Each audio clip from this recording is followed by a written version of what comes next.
What are some of the most important things in an entrance theme for any wrestler?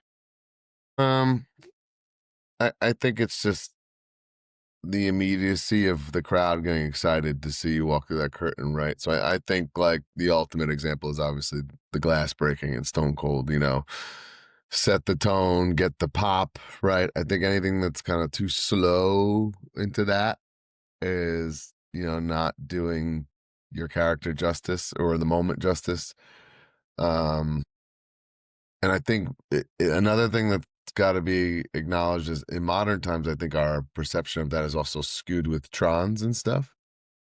Because I don't think like, let's say Shawn Michaels per se, like, the so that doesn't get the pop as much as the HBK and the screen, like then the reaction comes. So I think a lot of it is equally important would be probably that kind of representation. I mean, I've seen plenty of like songs and be like, "Who is this?" And until it says the name, right, then they react. So almost the song becomes like, unfortunately, like secondary.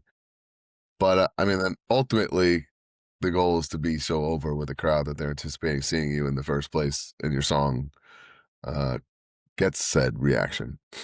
And it's funny too that you bring that up because you're not just even talking about the entrance theme at that point, right? You're talking about the whole package, the whole Right, production.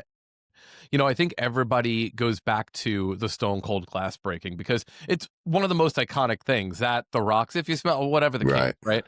And I think at that time you had such a golden age of, and this may be a controversial take, this may not be, but I think the fact of WWF being so big back then and all of a sudden having all of this crazy production coupled with the characters, coupled with the music, it's like we remember those entrance themes so fondly, but you also remember the whole package, right? You remember like most of the time you were seeing it all together at that right. point. I don't know what it is, and maybe it is just very biased for our age, but the music was just so much more memorable than it is nowadays. And I don't know what it is or what's going on, but very few entrance themes these days on that in the WWE at least do I think are like, wow, here comes this guy. It's just not like that. I don't know what the disconnect is.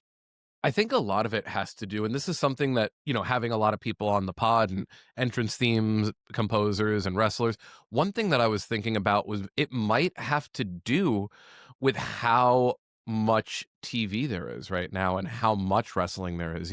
Hmm. It's not to say that I want any less, obviously. You guys do amazing work and all this, but I think there's an argument to also be made that there's so much out there, right? Right. Everybody needs music. Everybody now could be on YouTube or on Triller or whatever the case may be, whatever you kids are streaming on nowadays. But like, there's so much need for it that it's like back then you had one dead guy, you had the Undertaker, and then maybe you had something else, in like WCW or whatnot of these places or overseas. But it's like, cool. How many undead characters you got now? You know what I Right. mean? Like there's so many, and you're not gonna give Shawn Michaels theme to Abaddon. I love Abaddon to death, but you're not gonna do that. Hmm. So there's kind of like here's what you can do, and here's what won't make sense, or you kind of get what I'm saying. Like there's a Right. difference And in I like, would I would yeah. dare say if that was argument A to this, I would say argument B would be people giving up on the songs and changing too frequently and quickly before they become something memorable. Yeah, that's a really good point too. Like really building the character, right? Instead of just saying, "Hey, this isn't resonating, this isn't working." Take the Right. character somewhere, take the arc a little bit further. Mhm.